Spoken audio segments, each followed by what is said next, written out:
Fil-għaxija inxtel uffiċjalment id-dawl festiv fil-Belt Valletta sabiex fil-jiem ta' festi tal-miliet idawwa li toroq prinċipali tal-kapitali Maltija. Bekk kien ta' bidwa l-programm Christmas in the Capital.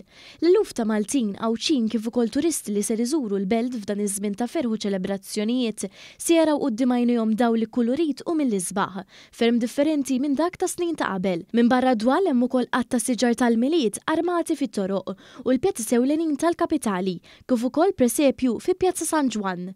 Din se tkun l-ewwel darba wara 3 snin ta' pandemija li se jsiru mal-25 attività f'25 ġurnata.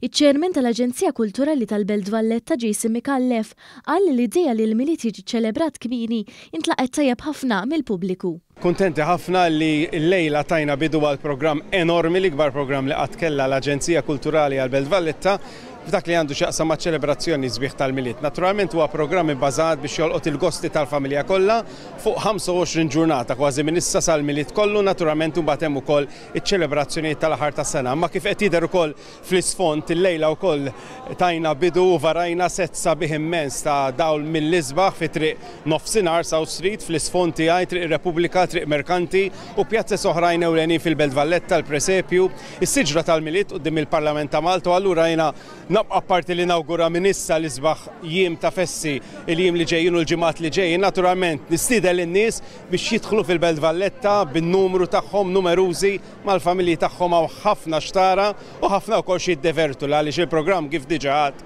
huwa wieħed kbir ħafna magħmul għall gosti ta' kulħadd.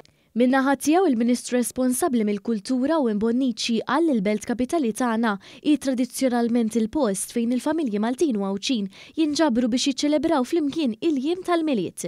Preżenti għal din l-attività kien hemm ukoll il-Kap Eżekuttiv tal-Kamra tal-SMEs, Abigail Mamo. Hija tennit li b'dak li tħejja l-miliet il-Belt Valletta se terġa' tkun il-post fejn il-familji u turisti jqattaw żmien sabiħ ħafna flimkien.